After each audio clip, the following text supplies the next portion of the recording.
en la prestación de los servicios de salud a través de una atención cada vez más segura y más humanizada. Y por esto ha sido importante la estrategia a través de este contrato, mediante el cual pretendemos fortalecer las competencias del personal de salud, especialmente del personal de primera línea que labora en estas IPS de primarias de atención, tanto públicas como privadas, porque son ellas las puertas de entrada para la prestación de servicios de salud. Nos parece relevante fortalecer estas competencias.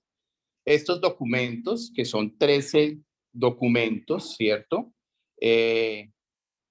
Sabemos que el personal de salud con ellos va a contar de primera mano con las mejores recomendaciones, experiencias y evidencias disponibles en la literatura y los lineamientos que han sido certificados y avalados por expertos en salud de la ciudad y del país para cada uno de los temas abordados.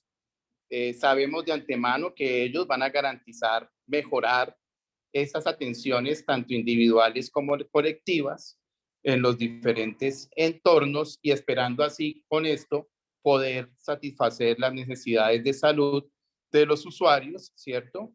Muy especialmente desde la implementación que hemos venido haciendo en la Secretaría de Salud de las rutas integrales de atención en salud. Sabemos de antemano el gran problema que tenemos y que hemos tenido últimamente en nuestra ciudad, especialmente con la salud mental y muy especialmente de nuestros niños, niñas y adolescentes, más ahora en un evento post-COVID y que se haya demostrado desde la evidencia aquellos trastornos o secuelas que ha dejado esta pandemia en nuestros niños y adolescentes. Y también el tema del consumo de spa, que ha sido una dinámica permanente y problemática en nuestra ciudad. Es por eso que este segundo webinar nos va a mostrar especialmente lo que se definió para este lineamiento de salud mental y para este protocolo de consumo de spa. Esta información de estos lineamientos que hoy se va a presentar va a estar disponible, tanto los documentos como las infografías que van a salir de estos documentos va a estar disponible en la página web de la Secretaría de Salud muy próximamente para que el recurso humano, el talento humano de la salud, pues obviamente pueda consultarlo permanentemente, sea de uso en sus procesos de atención en salud, sabiendo que nuestro propósito es que ellos contengan siempre la mejor evidencia posible y así es lo que se ha venido trabajando con el equipo del IES. De antemano, un agradecimiento a nuestros referentes técnicos de la Secretaría Distrital de Salud que trabajan permanentemente en la implementación de las rutas y especialmente con los que ustedes han tenido un contacto permanente, especialmente en la implementación de las rutas. Un agradecimiento también a los referentes técnicos y expertos del IES que nos han ayudado en este propósito. Nuevamente, bienvenidos y muchas gracias por su atención. Esperamos que este evento lo disfruten y, como les dije anteriormente, puedan contar con esta información desde la página web de la Secretaría de Salud. Muchas gracias. Gracias, doctor Ricardo. A esta hora saludamos a todas las personas que se están conectando por el enlace de YouTube. Y a continuación le cedo la palabra al doctor Fabio Alexander Sierra Matamoros, epidemiólogo clínico de la Unidad de Síntesis de Evidencia y Gestión de Tecnologías en Salud del IES, quien presentará el lineamiento para salud mental en niños, niñas y adolescentes.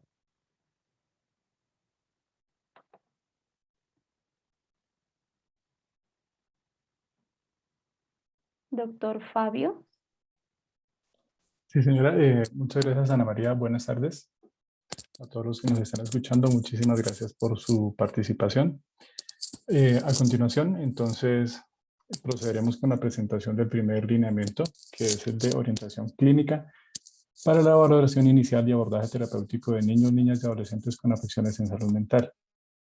Posterior a este, haremos la presentación del protocolo pues, para la identificación de signos de alarmas para consumo de spa y su respectivo tratamiento, de manera que ustedes puedan ir planteando sus preguntas. Nos acompañará en esta presentación la doctora Catalina Ayala, psiquiatra de niños, niñas y adolescentes, quien estará pendientes de las diferentes consultas que puedan presentarse. Bien, los temas entonces que vamos a de presentación son los objetivos, para qué se hizo este lineamiento, el alcance y los usuarios, a quién se dirige, las preguntas orientadoras que responde el lineamiento, la metodología que básicamente nos dice cómo lo hicimos y finalmente el lineamiento que consiste en las acciones a seguir.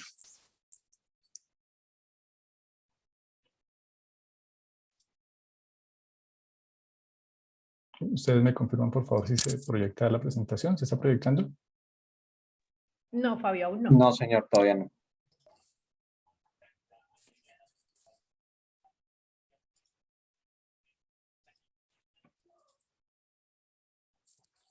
Ahora sí.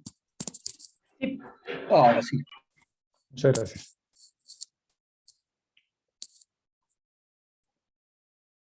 Bien, el objetivo general de este lineamiento es entonces desarrollar un lineamiento orientado a establecer las acciones para la valoración inicial y el abordaje terapéutico de niños con afectaciones en la salud mental. Como alcance, pues se van a proponer esas acciones e indicaciones que deben realizarse cuando el prestador primario está evaluando un niño y va a hacer su valoración inicial, va a identificar uno de esos diferentes factores de riesgo, lo va a tamizar y sobre todo va a arrancar un abordaje terapéutico inicial para esos niños, niñas y adolescentes con afectación en la salud mental. Eso quiere decir que el lineamiento está dirigido a prestadores de salud, quienes están involucrados en la valoración integral en salud. Según la resolución 3280, este personal está conformado por médicos generales y familiares, médicos especialistas en pediatría, profesionales de enfermería, psicólogos y trabajadores sociales. Pero, dado que es un lineamiento transversal, puede ser aplicado por distintos profesionales de salud en diferentes niveles de atención. También va a incluir indicaciones dirigidas a pacientes y a cuidadores de niños, niñas y adolescentes. Los apartados de psicoeducación. No va a incluir acciones propias de especialistas en psicología clínica infantil, psiquiatría o psiquiatría infantil, por lo que es dirigido a prestador primario. No significa que estas personas que trabajen en estas áreas no lo puedan utilizar, también lo podrían utilizar. ¿Qué preguntas entonces respondemos? ¿Cómo abordamos la valoración inicial y el tratamiento? Respondiendo 4 preguntas. La primera es, ¿cuáles son los factores de riesgo asociados con? Si se identifican factores de riesgo, pasamos a la segunda pregunta. ¿Cuáles son los medios que permiten tamizar trastornos del neurodesarrollo, déficit cognitivo, trastornos de aprendizaje, trastornos del afecto y trastornos de la conducta en pacientes de primera infancia, infancia y adolescencia con factores de riesgo? El espectro de trastornos mentales es grande. Aquí se seleccionaron aquellos más frecuentes y que implicarían una mayor gravedad. Una vez hecho el tamizaje y una vez hecho pues, el diagnóstico o la impresión diagnóstica, trastorno, sigue la pregunta de cuáles son las intervenciones integrales que pueden implementar los prestadores primarios de servicios de salud a pacientes de primera infancia, infancia y adolescencia. Y a la par de esta pregunta hay una sobre estrategias psicoeducativas que permitirían fortalecer las habilidades mínimas del paciente, las familias y los cuidadores para el éxito del tratamiento de pacientes de primera infancia, infancia y adolescencia con afecciones en la salud mental. Entonces, a partir de estas 4 preguntas, siguió el siguiente proceso metodológico. Lo primero fue una definición de alcance. En esa definición de alcance participan los referentes de la Secretaría Distrital de Salud de Bogotá, participa el equipo técnico del IATS y un especialista o varios especialistas clínicos que nos ayudan a revisar la normativa y a plantear las preguntas que se requieren. Después de esto, entonces, viene todo el proceso metodológico de buscar la literatura y hacer la síntesis de la a partir de esas preguntas orientadoras. Hacemos entonces el ejercicio de tamizar, seleccionar y evaluar la calidad. Lo primero que buscamos son guías de práctica clínica. Posteriormente, revisiones sistemáticas de la literatura. Y si la respuesta no está allí, pasamos a estudios primarios. Bien. En el ejercicio de síntesis sacamos las recomendaciones por un lado, los resultados por otro, en el caso de las revisiones sistemáticas de la literatura, es una evaluación de la certeza en evidencia. Bien. Toda esta síntesis de evidencia, toda esta información nos lleva a generar unos lineamientos preliminares, y esos lineamientos preliminares los hacemos por preguntas, y si la información lo permite, lo hacemos con acceso diferencial.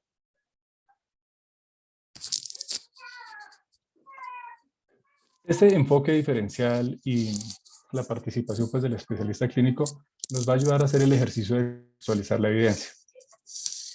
Porque la evidencia pues, está enfocada en efectividad y seguridad, pero es importante tener en cuenta el país, el contexto clínico, el ámbito de prestación donde se va a utilizar esa evidencia.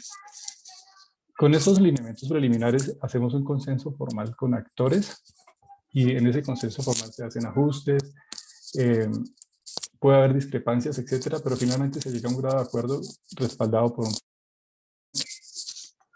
Y después de hacer esas acciones ya en un proceso de consenso, se elabora el documento final.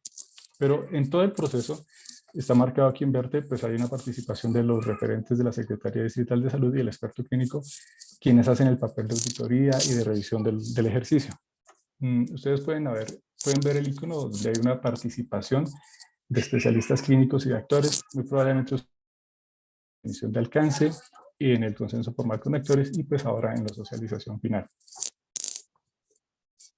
No vamos a presentar los resultados detallados de la síntesis de la evidencia, cuántas revisiones, días, etcétera, para enfocarnos en el lineamiento dado, que es un lineamiento que trae bastantes acciones.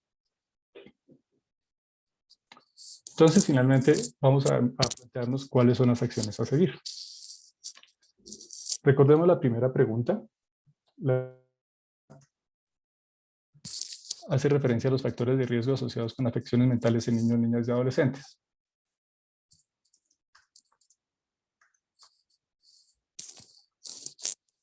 Listo. Primer lineamiento, entonces, dice así.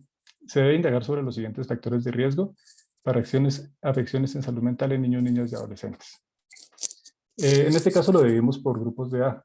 Así que era uno de los grupos que queríamos considerar en el enfoque diferencial. Era infancia, entonces se debe indagar por factores de riesgo psicosociales.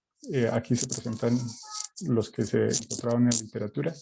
Dificultades económicas de familiares o cuidadores, presencia de trastornos mentales o consumo de sustancias psicoactivas de padres y cuidadores principales, pertenecer a población vulnerable en situación de desplazamiento de su lugar de origen, forzado por catástrofes, niños acompañantes de mujer en privación de libertad en centro carcelario, población perteneciente a algún grupo diferencial, LGBTIQ, minorías étnicas, discapacidad física o cognitiva. Algunos aspectos de crianza como sobreprotección o abandono o formas de maltrato infantil que incluyen violencia intrafamiliar, exposición a pornografía, abuso sexual, discriminación por género, maltrato físico, por negligencia de los cuidados básicos, maltrato emocional o psicológico. Si han enfrentado algún tipo de duelo por la muerte de padres, cuidadores, seres queridos o mascotas, eventos indeseables recientes de la vida como el divorcio o la separación de los padres, cambio de escuela, llegada de hermano o una experiencia muy decepcionante o traumática.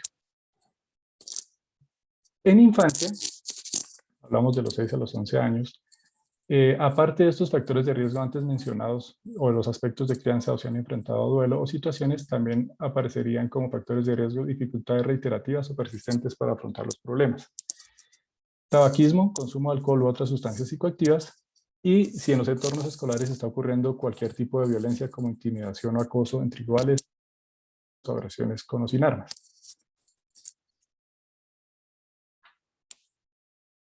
En el caso de la adolescencia, 12 a 17 años, aparte de los anteriores, que ustedes se van a dar cuenta son casi los mismos, van a encontrar acá dentro de los factores de riesgo psicosocial, niños bajo medidas de protección de seguridad, adolescentes embarazadas entre 14 y 17 años, aparte de los demás.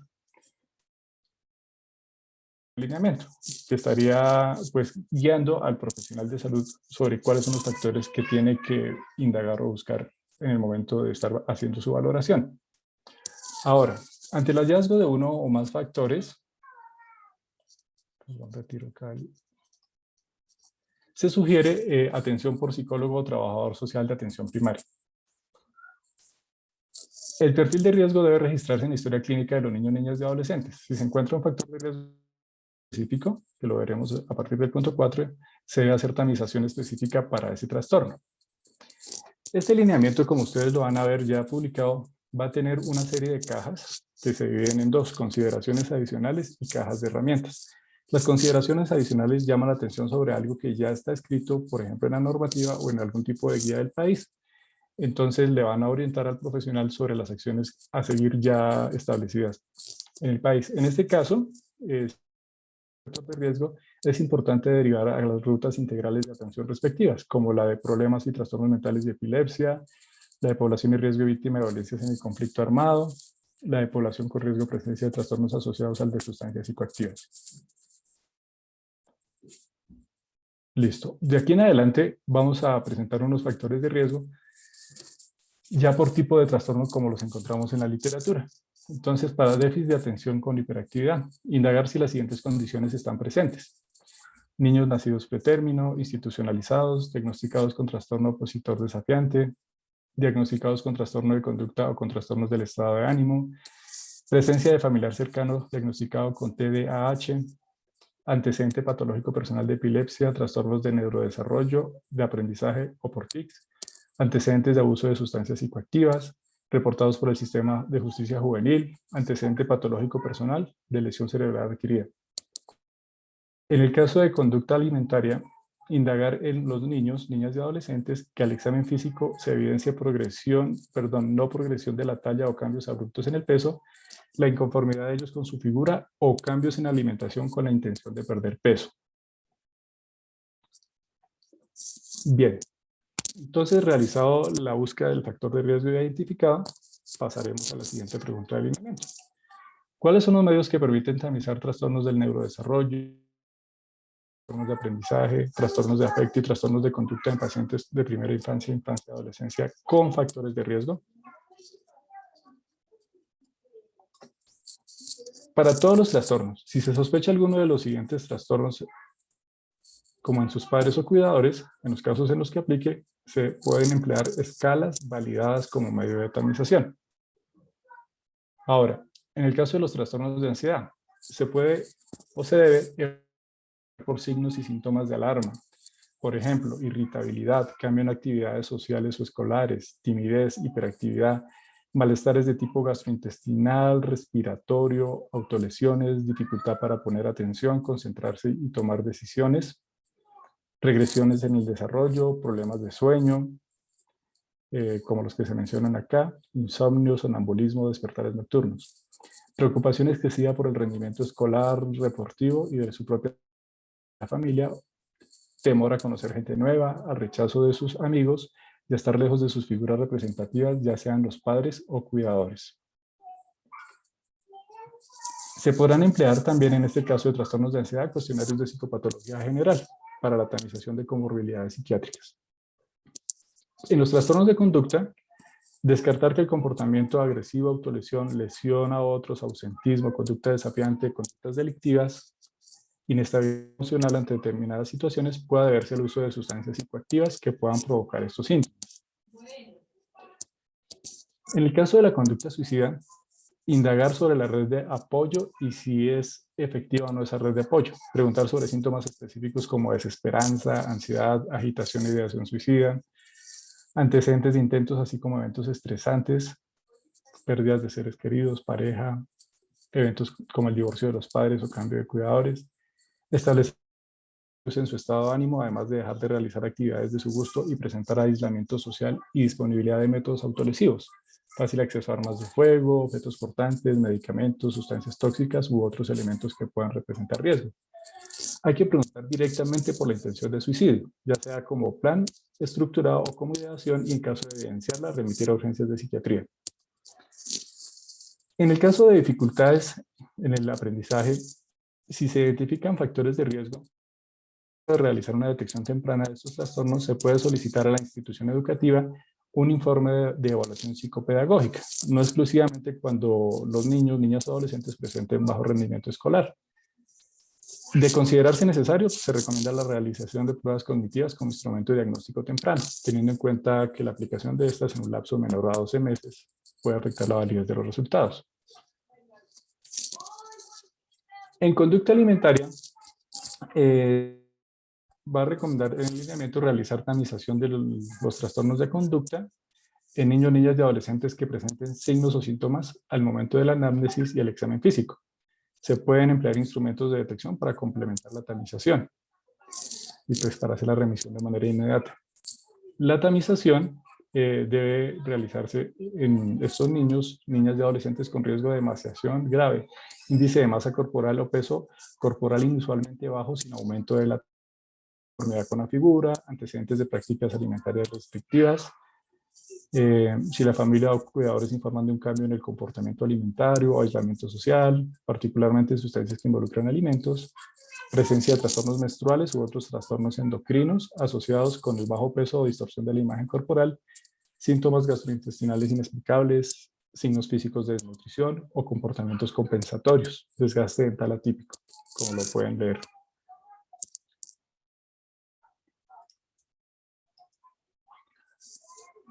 Acá el lineamiento entonces va a plantear unas consideraciones adicionales. Básicamente se refieren a las escalas que se utilicen para hacer la tamización deben estar validadas. El lineamiento pues va a listar una serie de las escalas que cuentan con un respaldo de validación en Colombia y pues que el estudio de validación nos dice que la escala tiene propiedades psicométricas adecuadas. Se tiene en cuenta también en normatividad la escala del MCHAT para tamización de autismo que están referenciados en la 3280 y en ella también la aplicación del cuestionario de reporte para niños hasta los 15 años y de ahí en adelante el cuestionario de autorreporte para los mayores a 15 años. Por supuesto, si identifica alguna anormalidad, se puede derivar a las RIAs para la población con riesgo o presencia de alteraciones nutricionales o atención resolutiva por pediatría para diagnóstico y tratamiento. Dentro de las cajas de herramientas, entonces, hay una pregunta que debe tener en cuenta el prestador primario y es si puede utilizarse el lineamiento en la realización de intervenciones colectivas. Van a encontrar lo que dice la 3280, referido básicamente a tamización, y en la respuesta en el fondo es sí. Si bien el lineamiento aplica en el ámbito individual, las acciones a seguir propuestas para la tamización pueden usarse como parte de intervenciones colectivas, que fue una de las inquietudes o preocupaciones manifestadas en los diferentes paneles o conceptos. Una vez realizado este ejercicio de tamización, entonces, habiendo identificado el trastorno, el prestador primario va a enfrentar a la pregunta de qué intervenciones integrales puedo implementar o pueden implementar ellos para sus pacientes de primaria infancia, infancia o adolescencia. Es importante aclarar que lo que responde la pregunta 3 debe acompañarse de la pregunta 4, siendo la sala de estrategias de psicoeducación.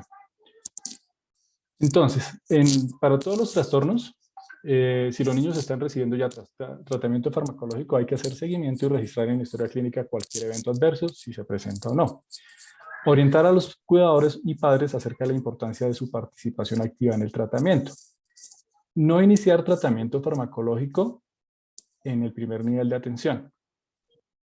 Ya vamos viendo los diferentes porqué generales.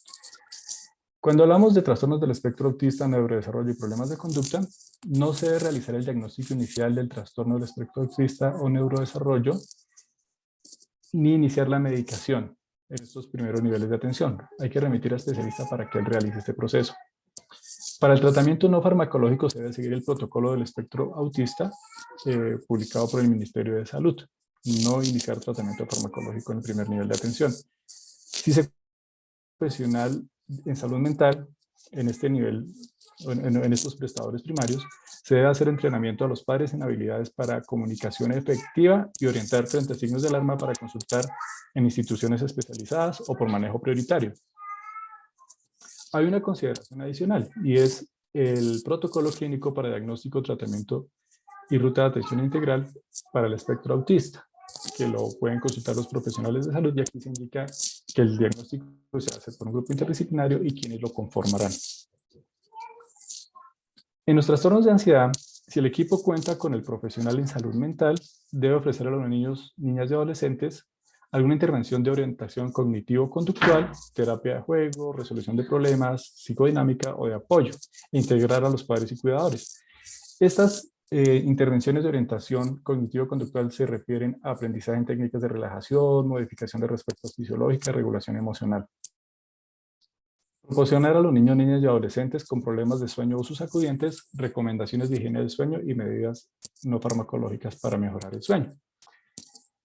Dentro de la caja de herramientas para hacer acciones más concretas o conductas más concretas, se van a citar aquellas que sugiere la guía MHGAP y se van a encontrar listadas en este apartado.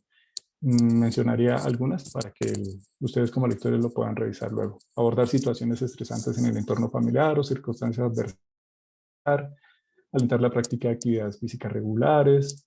Explicar que los pensamientos de desesperanza y falta de valor probablemente mejorarán una vez mejoren los trastornos, entre otros. Si el diagnóstico es de un trastorno de depresión, el tratamiento farmacológico no se debe usar como tratamiento inicial en niños, niñas y adolescentes con depresión leve. Si el equipo de atención en el primer nivel cuenta con un profesional en salud mental, él debe ofrecer para su tratamiento cualquiera de las siguientes intervenciones: terapias conductuales, cognitiva o cognitivo-conductual, terapia familiar, terapia de juego, terapia de resolución de problemas, psicodinámica o de apoyo. Remitir a psiquiatría infantil a los niños que tengan, niños, niñas y adolescentes que tengan episodio depresivo mayor o condiciones de riesgo coexistentes, como cuáles: abuso de sustancias, psicosis. Ahora, si hay ideas estructuradas de muerte, suicidio o psicosis, pues hay que remitirlo a urgencias psiquiátricas. Hay que verificar que se esté realizando el seguimiento que el especialista determine. Para los trastornos de déficit de atención e hiperactividad, la valoración, el abordaje integral inicial sería hacer énfasis en la importancia de una dieta balanceada, buena nutrición y ejercicio regular para estos niños. No se debe realizar el diagnóstico inicial del TDAH en niños o jóvenes con sospecha ni iniciar la medicación. Remitir a neuropediatría o psiquiatría infantil para realizar el diagnóstico e iniciar el tratamiento requerido. Si el paciente menor de edad con TDAH de maníaco o psicótico agudo, hay que suspender la medicación inmediatamente y remitirlo a valoración por urgencias de psiquiatría. Ahora, si el diagnóstico fue de conducta suicida, entonces, en el caso de ideación, remitir urgente a servicio de salud mental. Si se encuentra presencia de un trastorno mental grave, conducta autolesiva grave reciente, un plan de suicidio elaborado, expresión de intencionalidad suicida que se mantenga al final de la entrevista, una situación sociofamiliar, falta de apoyo, dudas sobre la gravedad de la ideación o riesgo de intento inmediato. Ahora, luego de un intento de suicidio, evaluar condiciones físicas y decidir sobre la necesidad de remitirlo a un centro hospitalario para el tratamiento de sus lesiones o sus complicaciones orgánicas. Luego del intento también realizar cuando sea posible una valoración que incluya características del intento, si hay intentos previos, factores de riesgo de reincidencia como violencia intrafamiliar, acoso escolar, abuso sexual, espada, pérdida afectiva, suicidios cercanos recientes o acceso a elementos potencialmente letales. Si hay trastornos mentales asociados, antecedentes familiares y red de apoyo como pobre supervisión parental. Asegurar la valoración por psiquiatría siempre previo al egreso de la atención derivada de un intento de suicidio. De no ser posible, remitir a urgencias psiquiátricas. Dentro de las consideraciones que puede encontrar el usuario del lineamiento están las indicadas, y aquí se toman las adicionales de las guías de práctica clínica del país. La primera para la prevención, diagnóstico y tratamiento de la adhesión o conducta suicida, y la segunda, prevención y tratamiento de conducta suicida. También la consideración nos indica que la Secretaría tiene habilitada la línea 106 desde cualquier teléfono celular o fijo, 24 horas al día, 7 días a la semana, para que los niños, niñas o adolescentes reciban escucha y apoyo psicológico. Es una de las herramientas pues, que se pueden tener. En el caso de la conducta alimentaria, se debe remitir a urgencias a los niños, niñas y adolescentes con el trastorno alimentario si presentan desequilibrio electrolítico grave, desnutrición grave, deshidratación grave, signos de insuficiencia orgánica incipiente. Remitirlos a valoración por servicio de salud mental, nutrición y pediatría. Si el equipo de atención cuenta con el profesional en salud mental, puede realizar algunas de las intervenciones antes mencionadas, terapia basada en la familia o cognitivo-conductual. Si no se cuenta con el profesional, pues remitir a valoración por servicio de salud mental, como psicología, trabajo social o psiquiatría. Todo paciente con anorexia nerviosa debe tener una intervención familiar como parte de su tratamiento. Dentro de la caja de herramientas se colocan acá recomendaciones de la guía NICE, pues, que son recomendaciones basadas en la mejor evidencia disponible sobre lo que puede contener o los elementos clave de este tipo de intervenciones con el profesional de salud mental en este grupo de prestadores primarios.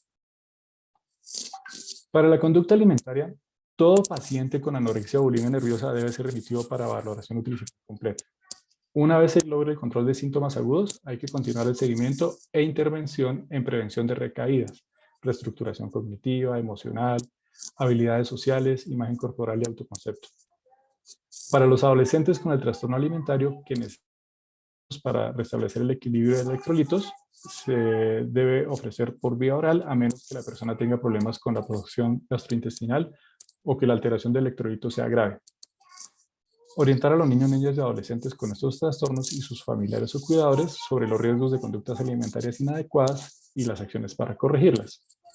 Y remitir a valoración por pediatría o endocrinología a los niños, niñas y adolescentes con el trastorno y que tengan un retraso en el desarrollo, que haya un crecimiento inestable o con amenorrea.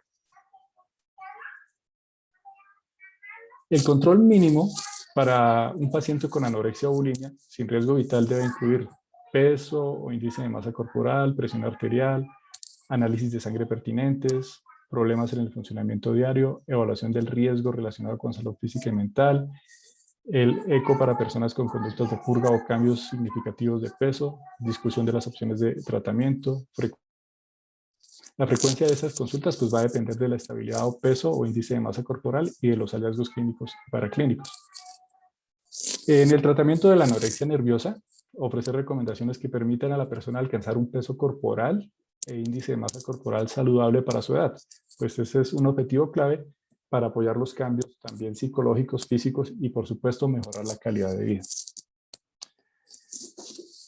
En el caso de la discapacidad cognitiva y trastornos de aprendizaje, este abordaje terapéutico inicial incluye incentivar la participación de los niños, niñas y adolescentes en actividades que incrementen su actividad física, programas de entrenamiento para el desarrollo de habilidades o cualquier actividad lúdica de gusto o interés.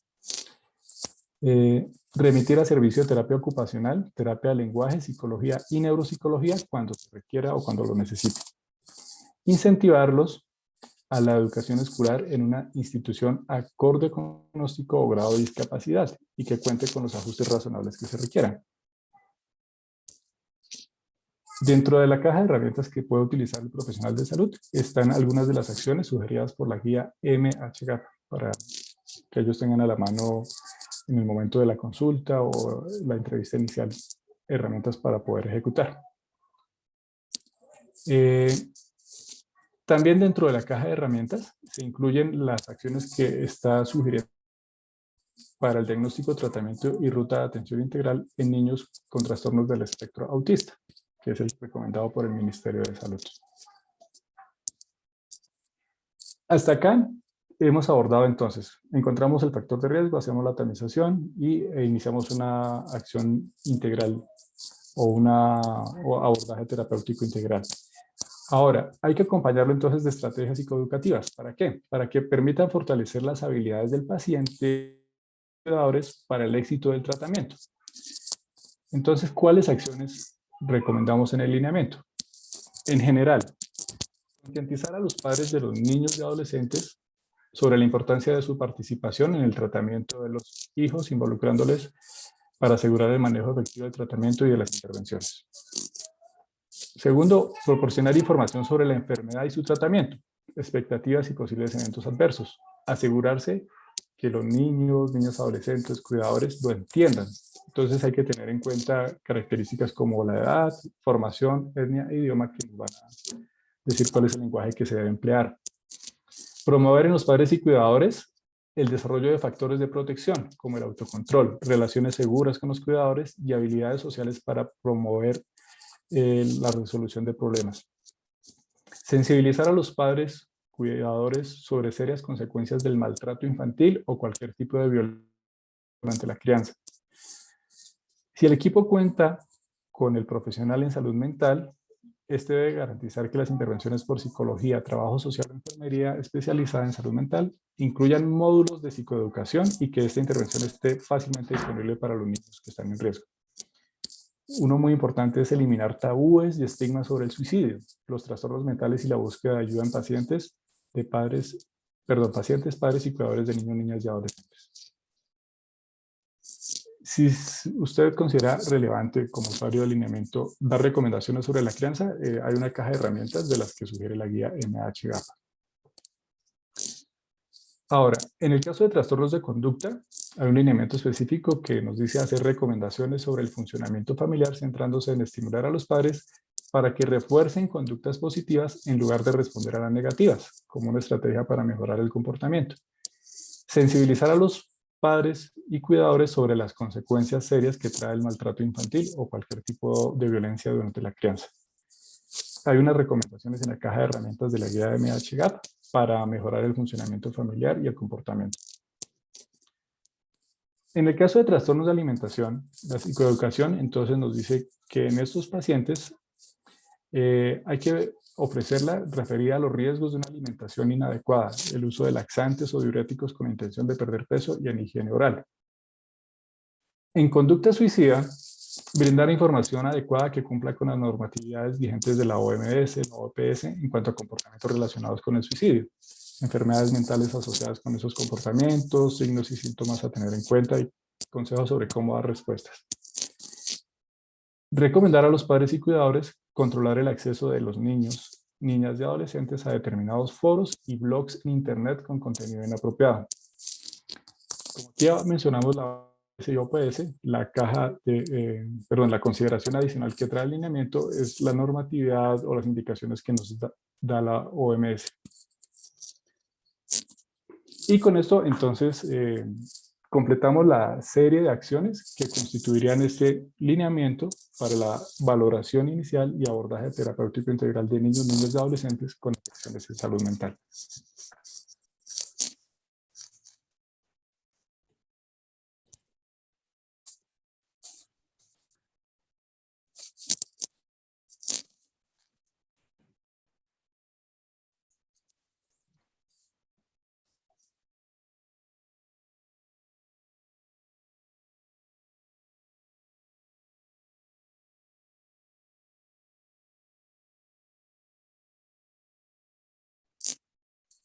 Doctor Sierra, muchas gracias por su presentación del lineamiento. Y ahora invito a la doctora Catalina Ayala que nos acompañe para resolver una pregunta que surgió en el chat de YouTube.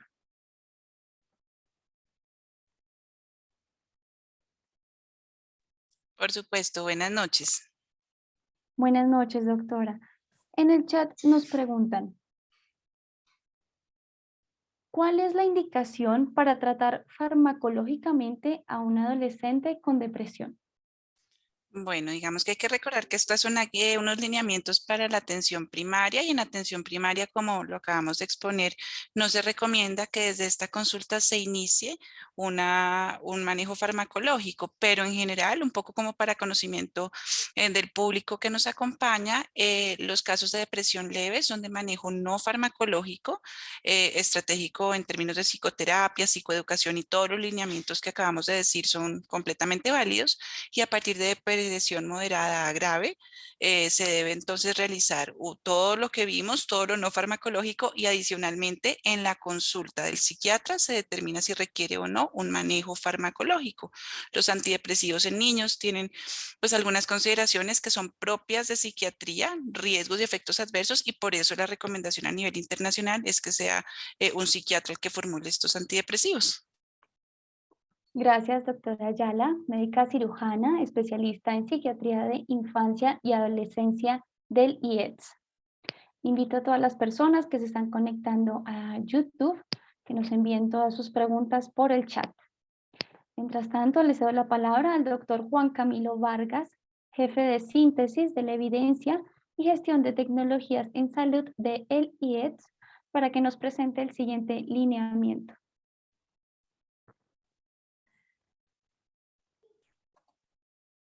Denme un segundo, trato de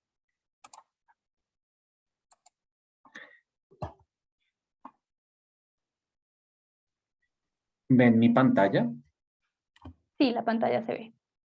Bueno, muy buenas noches a todos y a todas que nos siguen hoy en la presentación de estos lineamientos, a todos aquellos que están en YouTube y a todos aquellos que los verán en un futuro.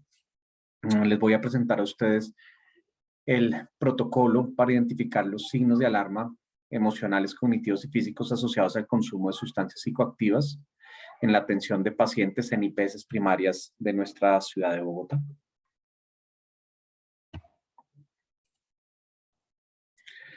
El contenido muy similar a aquel que nos ha presentado el doctor Fabio. Primero veremos los objetivos, segundo los alcances, usuarios y población, tercero las preguntas orientadoras, cuarto haremos un muy breve repaso de la metodología nuevamente y quinto les mostraremos el protocolo.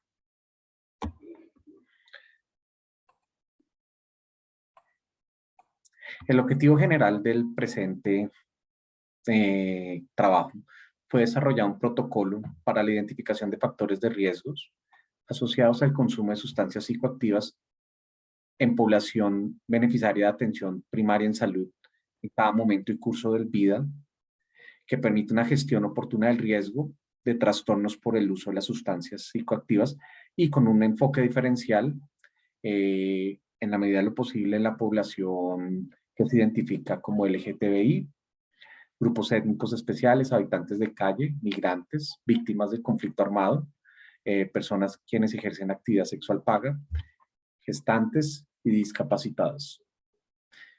Asimismo, el objetivo es priorizar momentos de infancia y adolescencia y garantizando la humanización del servicio y la atención.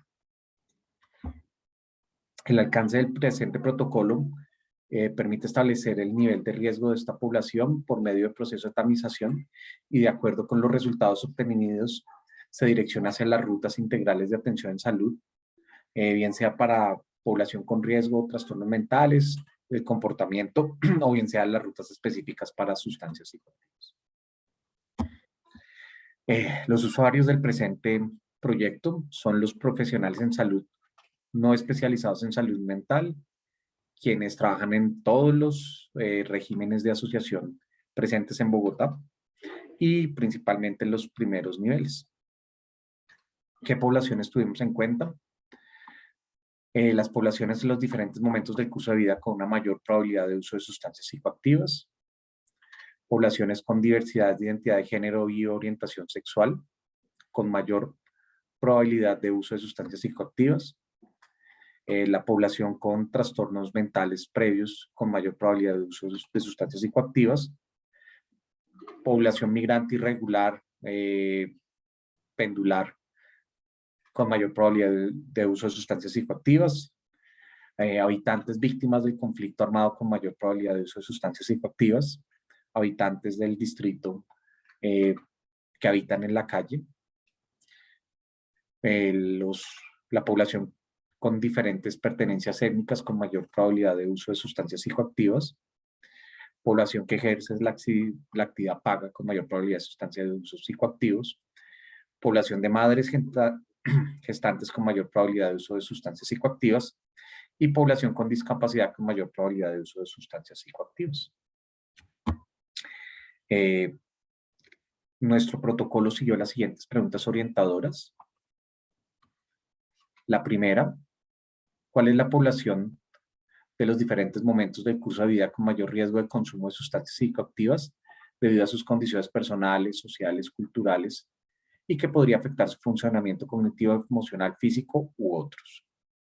Nuestra segunda pregunta orientadora son ¿cuáles son los medios de tamizaje dirigidos a la población de diferentes momentos del curso de vida y grupos poblacionales con enfoque diferencial que permite la identificación de los niveles de riesgos para consumo de sustancias psicoactivas? La tercera, ¿cuál sería el algoritmo de atención dentro de la ruta de integrales de atención integrado a la ruta a la población de los diferentes momentos del curso de vida y grupos poblacionales con enfoque diferencial de acuerdo con los niveles de riesgos identificados en las preguntas anteriores para el consumo de sustancias psicoactivas? Y la cuarta, ¿cuáles son los indicadores de medición, seguimiento, adherencia al protocolo de identificación de factores de riesgo emocionales, cognitivos, mentales y comportamentales y del entorno en poblaciones de los diferentes momentos del curso de vida y grupos poblacionales con enfoque diferencial. La metodología. Ya han visto hoy esta figura orientadora dentro de cómo hacemos el método. Lo primero que se hace es una definición de alcances que se acuerda junto con las diferentes partes interesadas. Después de esta definición se hace una presentación de la misma y se valida, se le da aval mediante gente, y no solo profesionales en la salud, sino también otros representantes que estén interesados. Se hacen búsquedas de la literatura. Esta se basa en las preguntas orientadoras, se hace la tamización de los estudios, se seleccionan, se hace una evaluación de riesgos para ver qué tan certera es la calidad de nuestra información, se hace una extracción y síntesis de la información, se hace una elaboración de resultados preliminares, se evalúa la certeza de la evidencia como complemento a la síntesis, se realiza posteriormente una elaboración del protocolo preliminar por el enfoque de cada una de las preguntas, se contextualiza para nuestra realidad la evidencia. Después se hace un consenso formal con los actores, se hacen ajustes propuestos, se hace una votación y se elaboran los documentos finales. En todo este tiempo hay una comunicación constante con los entes interesados, principalmente el ente financiador. Ahora les voy a presentar los resultados de nuestro protocolo. Para la pregunta 1, de cuál es la población de los diferentes momentos del curso de vida con mayor riesgo de consumo de sustancias psicoactivas debido a sus condiciones personales, sociales, culturales y que podrían afectar su funcionamiento cognitivo, emocional, físico, entre otros. Se identificó las siguientes poblaciones. Es claro que tener cada una de estas condiciones, de estas particularidades, va aumentando. Entre más tenga uno, parece aumentar el riesgo de estar en consumo de sustancias psicoactivas y de tener afectación por las mismas. Primero les vamos a mostrar los resultados en niños. En niños en menores de 18 años son aquellos niños cuyos cuidadores o familias consumen alcohol, drogas y o tabaco. Aquellos quienes han tenido experiencias adversas en la infancia. Aquellos con pertenencia ética y con consumo de sustancias psicoactivas dentro de su cosmovisión. Aquellos que se encuentran a riesgo de exposición prenatal a alcohol, drogas de abuso, incluyendo opiáceos, que pueden ser drogas formuladas, pero que pueden ser de abuso, y o tabaco. Aquellos niños, niñas y adolescentes que están bajo protección del Estado. Aquellos niños, niñas y adolescentes que están en contacto con bandas de delincuentes juveniles, pandillas, o están en centros de internamiento preventivo. Aquellos que no asisten a colegios o que faltan regularmente. Aquellos que han presentado fracaso escolar y violencia escolar reiterada. Algunos trastornos de salud mental, como los niños con trastorno de déficit de atención e hiperactividad, trastornos de oposición desafiante, trastornos de conductas y síntomas y episodios depresivos y o ansiosos. Aquellos niños que se encuentran en situación de abandono porque sus padres han migrado y los han dejado muchas veces al cuidado de otros familiares. Aquellos jóvenes con rasgos de insensibilidad emocional. Aquellos niños, niñas y adolescentes con diversidad en identidad de género, orientación sexual o quienes son miembros de la comunidad LGTBI con factores de riesgo adicionales de vulnerabilidad. Aquellos niños que no tienen lugar de residencia permanente y asisten a albergues o alojamientos subvencionados, y aquellas personas que se consideran sin un hogar. Aquellas personas, niños, niñas y adolescentes que están siendo explotados o agredidos sexualmente. Y aquellos que trabajan directamente en la prostitución. Y aquellos niños, niñas y adolescentes, principalmente adolescentes, que asisten a clubes nocturnos y festivales con regularidad.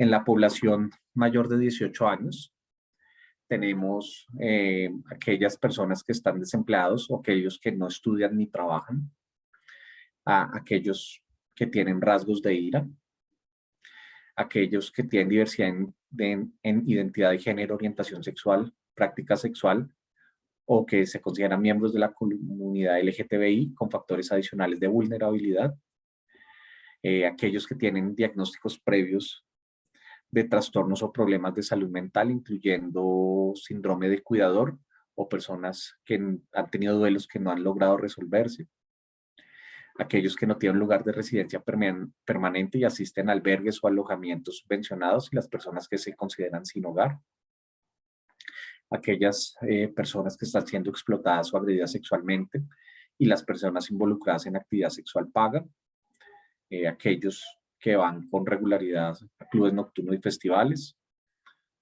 aquellas personas que son conocidas por consumir drogas de abuso de forma ocasional o recreativa, aquellos que viven con VIH, aquellos que tienen contacto con personas que consumen drogas y alcohol o alcohol, aquellas personas que son víctimas y también los ofensores de violencia intrafamiliar, quienes están relacionados con economías ilegales y aquellas personas que tienen comorbilidad dolorosas crónicas que han llevado a que requieran con alta frecuencia manejo con opioides.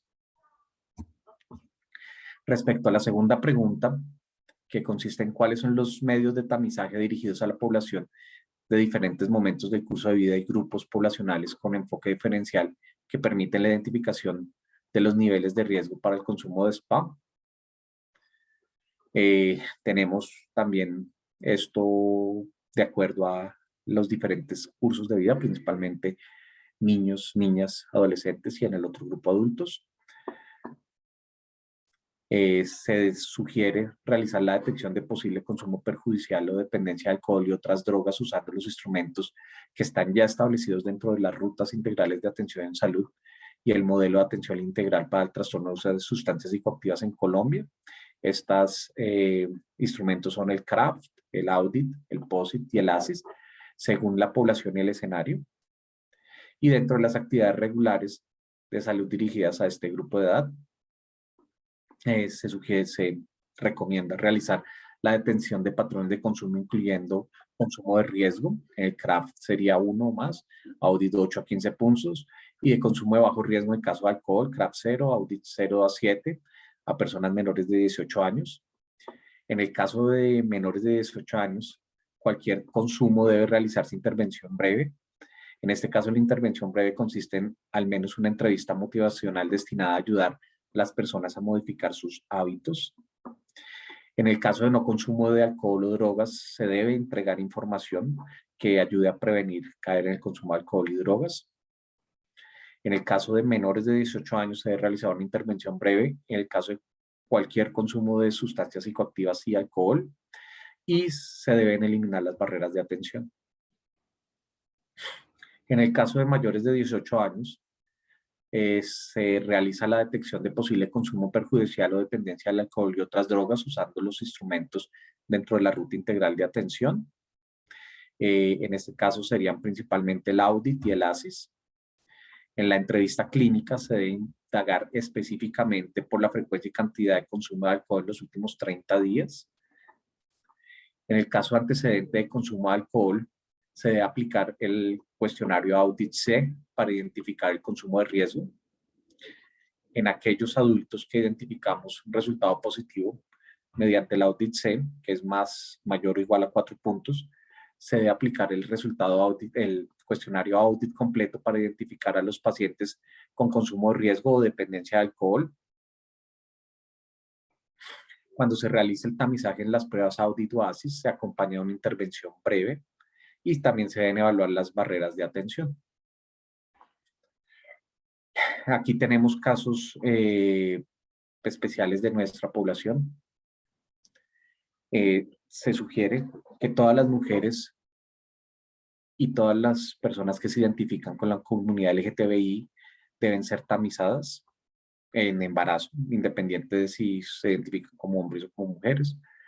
En caso de visita prenatal, se debe preguntar a todas las mujeres y a la población LGTBI en embarazo lo antes posible durante la entrevista sobre su consumo pasado y presente de alcohol u otras sustancias psicoactivas, incluyendo el tabaco. Se debe ofrecer una intervención breve a todas las mujeres y población LGTBI en embarazo que consumen alcohol o drogas y derivada a la ruta integral de atención en salud y el modelo de atención integral para el trastorno por el uso de sustancias psicoactivas en Colombia. Los proveedores de atención en salud deben aconsejar lo antes posible a las mujeres y a la población LGTBI en embarazo dependientes de alcohol o drogas cesar el consumo. Se debe alentar a las madres con trastornos por el uso de sustancias a practicar lactancia maternas a menos que los riesgos superen claramente los beneficios. En las madres con trastorno por uso de sustancias que puedan responder a la necesidad de su bebé, se debe fomentar activamente el contacto piel con piel independientemente de la elección de alimentación. A todas las mujeres y población LGTBI en embarazo con consumo actual de alcohol o drogas, se debe ofrecer remisión a medicina especializada. Y en todas las mujeres y población LGTBI en embarazo, se deben eliminar las barreras de atención. Respecto a la pregunta tercera, que es cuál es el algoritmo de atención dentro de la ruta integral de atención en salud a las poblaciones de los diferentes momentos del curso de vida y grupos poblacionales con enfoque diferenciales de acuerdo con el nivel de riesgo identificado para el consumo de sustancias psicoactivas. Tenemos algoritmos diferenciales por los diferentes momentos de vida, del ciclo de vida. Entonces, lo primero es hay una consulta voluntaria a los servicios de salud. Lo segundo, se identifica los factores de vulnerabilidad. Lo tercero, se realiza la detección del nivel de riesgo de consumo de sustancias psicoactivas con los instrumentos de tamizaje pertinentes según el momento de curso de vida. Y lo cuarto, se debe realizar una acción breve al nivel de riesgo detectado. Espérenme. A ver. Cierto puntero. Entonces, este es el primer algoritmo, que es para menores de 18 años. Y vamos secuencialmente. Se inicia una interacción del menor con un profesional de salud o una institución de salud. Esto puede ser intra o extramural. Se inicia la consulta según el momento de curso de vida, de acuerdo a la resolución 3280. Se identifican factores de riesgo para uso de sustancias psicoactivas. Se valora estos factores de riesgo y se profundizan factores de vulnerabilidad. Se realiza una detección del nivel de riesgo usando las escalas antes descritas. Tenemos 4 escenarios posibles. El primero es no hay consumo de sustancias, en cuyo caso se debe entregar información educativa que ayude a mitigar el riesgo de que caigan estos niños, niñas y adolescentes en el consumo de cualquier sustancia. Y se debe continuar con la ruta de promoción y prevención de la salud. El segundo escenario se encuentra un consumo de bajo riesgo, que en el caso de niños, niñas y adolescentes, un consumo de bajo riesgo, de riesgo intermedios, siempre debe llevar a una intervención breve mediante una entrevista motivacional y se debe canalizar idealmente a profesionales en salud con capacitación para hacer el seguimiento y la atención específica si es necesario. Y la cuarta opción es aquellos que tienen un posible consumo perjudicial o una posible dependencia, en los cuales se debe realizar un diagnóstico clínico, se debe realizar una entrevista motivacional y se debe canalizar a la ruta de atención de riesgo de sustancias psicoactivas. En esta caja presentamos las características de las intervenciones breves. Lo primero es, se debe dar una conclusión clara de la evaluación. Se debe ser explícito que es un consumo de riesgo, que los consumos son de riesgos. Se debe entregar una recomendación clara.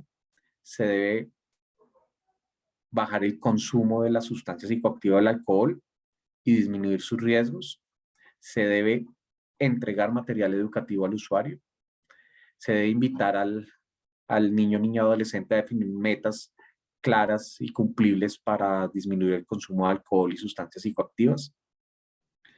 Si no quiere o no es posible definir metas claras para intentar un cambio de consumo, se debe motivarlo para que siga pensando en ellas y eventualmente vaya a las metas y vuelva a consultar en cualquier momento que él lo desee, si lo quiere, para establecer metas. Cuando se establecen las metas deben ser realistas, y sean cumplibles, y ojalá un plan claro de cómo cumplirlas. Se debe analizar en conjunto con el niño, adolescente, cuáles son las situaciones que dificultan o facilitan el consumo, el cambio en los patrones de consumo y el consumo también.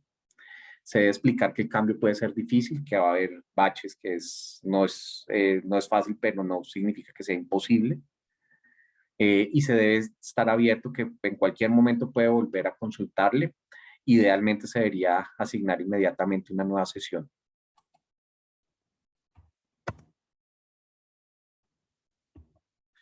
En el caso de población mayor de 18 años, tenemos unos primeros 3 pasos que son los mismos que en la población menor de 18 años. Se inicia una atención en un mayor de 18 años, en un adulto. Se hace de acuerdo al momento de curso de vida según la resolución 3280. Se identifican los factores de riesgo de sustancias psicoactivas. Se mira si hay un antecedente positivo de consumo de alcohol. En ese caso, se debe realizar una detención del nivel de riesgo de alcohol mediante el audit C.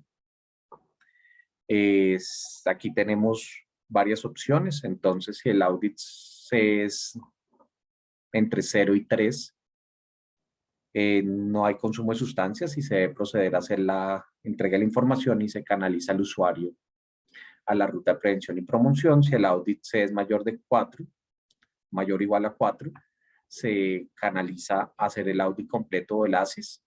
Aquí es donde se unen los dos. También, simultáneamente que se ha mirado el consumo positivo de alcohol, se miran factores de vulnerabilidad para alcohol y otras sustancias. Dependiendo de este análisis, se realiza una tamización. Aquí tenemos 3 posibles resultados.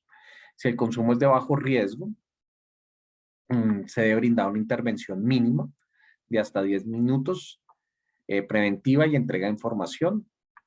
Se debe, en esta intervención específica, que es más pequeña que la intervención breve, se debe felicitar y reforzar que el consumo de alcohol es pues malo. Se debe dar idealmente material educativo al usuario, idealmente se debe explicar al usuario.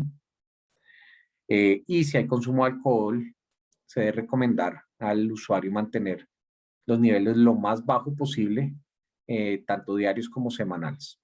Si ya tenemos un consumo de riesgo, se debe dar una intervención breve, hasta de 30 minutos, se debe hacer una entrevista motivacional en las mismas características de la ya previamente decidida y se debe canalizar a un profesional de salud que haga el seguimiento y se debe continuar con la ruta específica. En el caso de que haya un consumo perjudicial o una dependencia, se hace un diagnóstico clínico y canalizar lo más pronto posible el usuario a la ruta.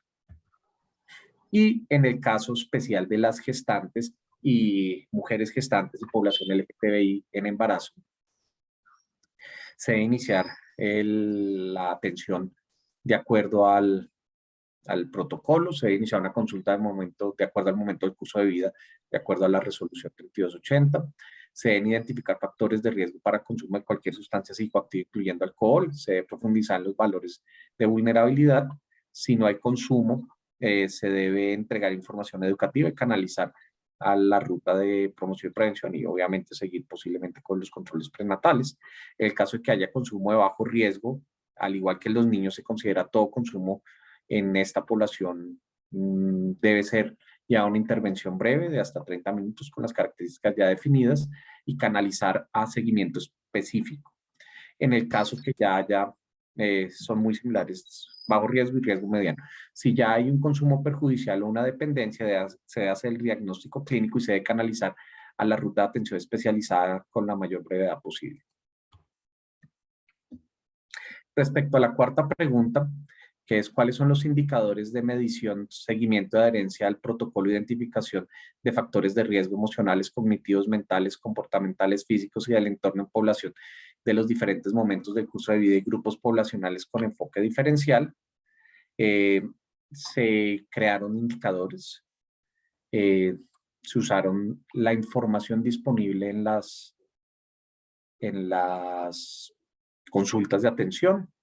Se identificaron unos códigos que deben ser usados en este caso. Corresponde al código Z714 para la consulta por asesoría y vigilancia por abuso de alcohol y Z715, que es similar pero para otras drogas de abuso.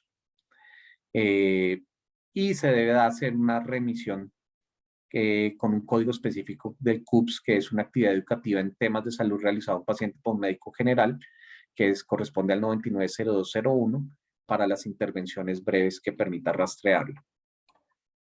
¿Qué sucede? Para que haya un cumplimiento de los indicadores es fundamental que la actividad de tamización se identifique con un código de atención. Para este caso, los dos códigos que ya hemos definidos. En este caso tomaremos las personas mayores de 12 años, ya que de acuerdo al modelo de atención integral para el trastorno de uso de sustancias psicoactivas en Colombia, la tamización se debe realizar a través de a partir de los 12 años. Entonces, aquí tenemos las características del indicador. El nombre del indicador es primero es la proporción de personas con riesgo de trastorno de sustancias psicoactivas. ¿Cómo lo vamos a definir? Son las proporción de personas que consultan consultas primarias tamizadas y con riesgo de abuso por sustancias psicoactivas identificadas con los códigos 714 y 715 sobre el Z715, perdón, dividido sobre el número total de consultas en personas mayores de 12 años. Esto se limita solo a la población mayor de 12 años. ¿Qué mide? La proporción de consultas de personas tamizadas que se identifican con riesgo de consumo de sustancias psicoactivas y o alcohol. ¿Cuál es la relevancia de esta medida? Evalúa la frecuencia con la que se identifican los usuarios con riesgo de trastorno para el consumo de sustancias psicoactivas y servirá para determinar la proporción de la población en riesgo de trastorno por consumo de sustancias psicoactivas.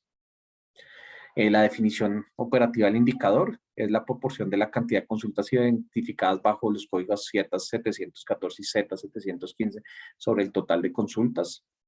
Se le mide a las personas mayores de 18 años. Se medirá el primer año de implementación cada 6 meses y después cada año.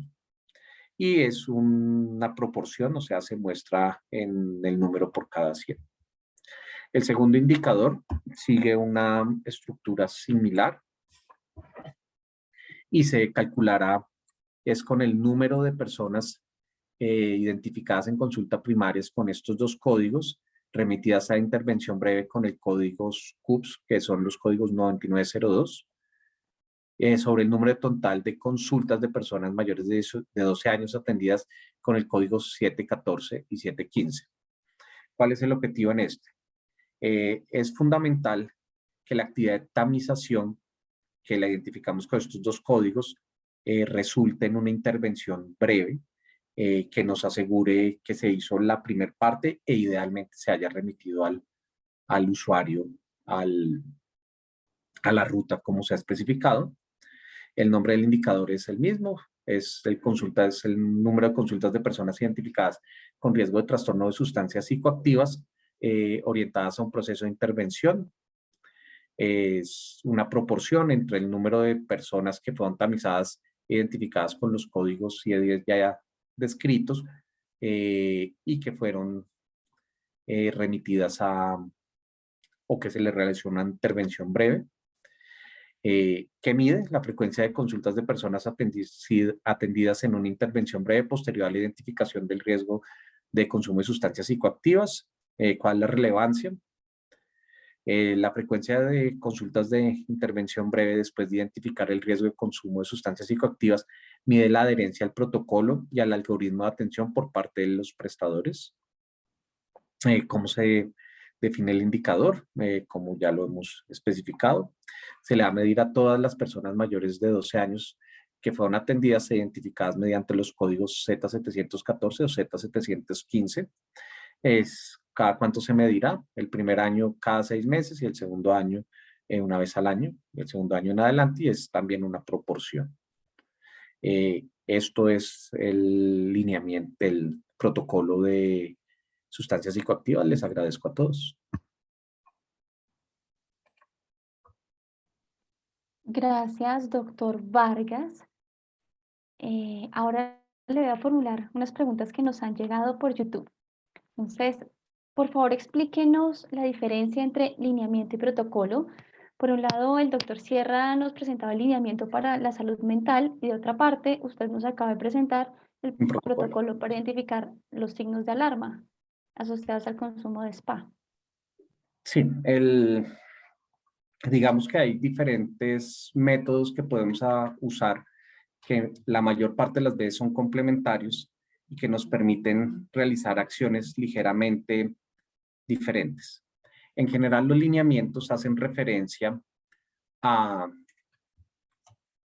las acciones mínimas que se deben realizar por parte del personal de salud dentro de la consulta clínica para la atención de una condición en particular. Digamos que los lineamientos ponen un piso.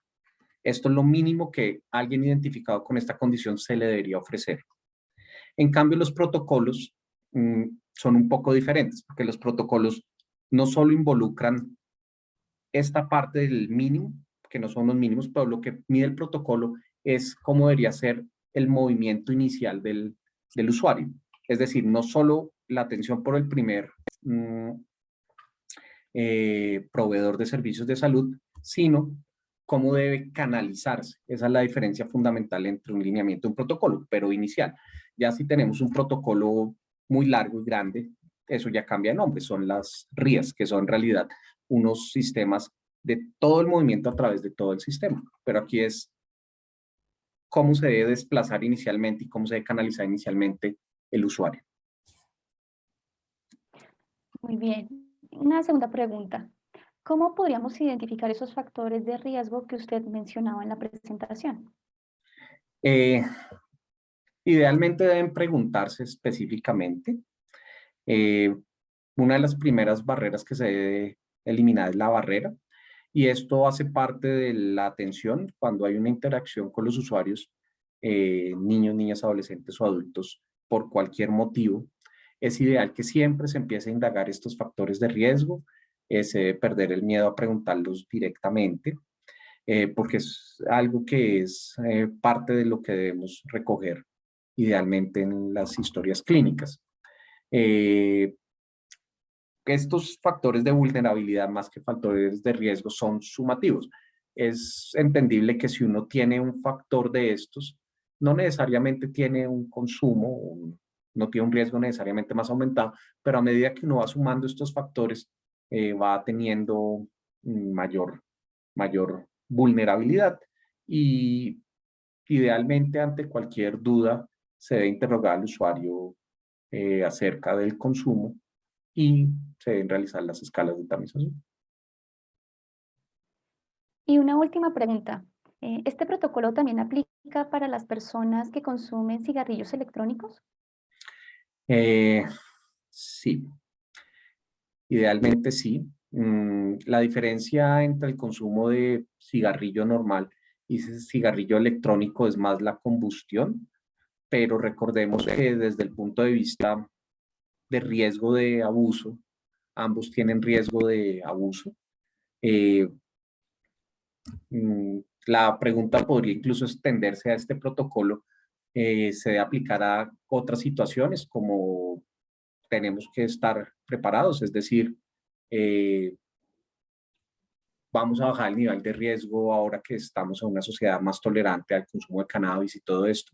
Y la verdad es que se aplicaría a todos, a alcohol, cigarrillos de combustión, tabaco de otras formas, pipas, puros, consumo de cannabis, consumo de opioides formulados. Ya lo vimos, es un factor de vulnerabilidad estar expuesto a los opioides. Gracias, doctor Vargas, por las respuestas. Ahora invito al doctor Fabio Sierra, quien nos presentaba inicialmente el lineamiento para la salud mental en niños, niñas y adolescentes, porque tenemos dos preguntas para él. Sí, señora, adelante, Ana María. Doctor Sierra, ¿a qué pacientes pediátricos se le aplicarían estos lineamientos y en el marco de qué consulta? ¿Seguimiento y desarrollo? ¿Medicina general? Bien, muchas gracias por su pregunta, supremamente relevante. Pues aquí en los lineamientos en principio aplicarían para todos los niños, niñas y adolescentes, independientemente de que sean pacientes que ya tienen algún tipo de trastorno que están acudiendo a consulta o que están yendo a consultas de crecimiento y desarrollo. Y podría utilizarlo desde el profesional que menciona la 3280, incluso hasta el especializado. Digamos que tienen esa versatilidad de proponer acciones que podrían utilizarse de manera transversal, que fue como lo planteamos. No tiene acciones especializadas, por lo tanto lo puede utilizar o puede ayudarle a la persona que hace la consulta de crecimiento y desarrollo, por ejemplo, a identificar factores de riesgo, qué preguntas hacer, o el médico que detecta algún factor tendría a la mano como la escala que podría aplicar para confirmar ese diagnóstico e incluso arrancar el tratamiento si lo detecta aún en el marco de otro tipo de consulta. Y doctor, ¿a qué se refieren con certeza de la evidencia? Bueno, ese es un concepto que van a encontrar en todos los lineamientos, protocolos, manuales, etcétera, que vamos a presentar y hace referencia a la confianza que tenemos en que los resultados que nos dan los estudios corresponden a la realidad. Por ejemplo, calculamos una medida, nos dice el riesgo relativo está incrementando en un 5%. Si la persona tiene un factor de riesgo, tiene un 5% más de presentar el diagnóstico. Ese número, ese 5%, corresponde mayor, sería menor, es preciso, a eso se refiere esa certeza en la evidencia. Se supone que entre más alta la certeza, podemos confiar más claramente en el lineamiento. Acá nosotros en los diferentes productos hicimos un ejercicio que consistió en buscar generar el lineamiento a partir de la mejor evidencia disponible, de tal manera que usted pueda confiar en que esa acción que se está es una acción que es segura, que es confiable de ejecutar. Gracias. Doctor Juan Camilo Vargas, nos ha llegado otra pregunta relacionada con el protocolo. Nos dicen, ¿cómo diferenciar en el caso de pacientes que están usando drogas psicotrópicas con las nuevas modas de medicación? Que no es paciente crónico, pero que cuenta con historial de epilepsia dentro de la consulta de paciente de consumo de sustancias. ¿Cuál sería la ruta? Qué pena, estaba en silencio. Digamos que incluso el uso medicinal de sustancias con potencial psicotrópico incrementa los factores de vulnerabilidad. Entonces, digamos que la evidencia es mucho más sólida actualmente para los pacientes con dolor crónico que tienen exposición frecuente a opioides. Pero en la misma sentido, el solo hecho de tener que estar expuesto a estas u otros psicotrópicos, estamos de acuerdo en que hay aplicaciones medicinales del cannabis que ya están en uso relativamente frecuente, también incrementa el riesgo. Sabemos que viene el uso medicinal de microdosis de alucinógenos, también incrementará el riesgo. Es decir, el uso de sustancias, aunque sea para un uso farmacológicamente definido, incrementa el riesgo. En ese sentido, el objetivo de este protocolo es sensibilizar para que se tamice a todas las personas y si están cayendo en riesgo de abuso o de dependencia, sean rápidamente canalizadas para minimizar el daño, independiente si es un uso formulado o no. Gracias, doctor Vargas. Son las 7:32. Agradecemos al equipo de la Secretaría Distrital de Salud y del Instituto de Evaluación Tecnológica en Salud que nos acompañaron en esta transmisión. A las personas que se conectaron, los invitamos a participar en las presentaciones de los siguientes documentos técnicos los días 30 de junio y 6 de julio por el mismo canal de YouTube Por nuestras redes sociales les estaremos compartiendo los enlaces. Ahora finalizamos esta transmisión. Feliz noche para todos.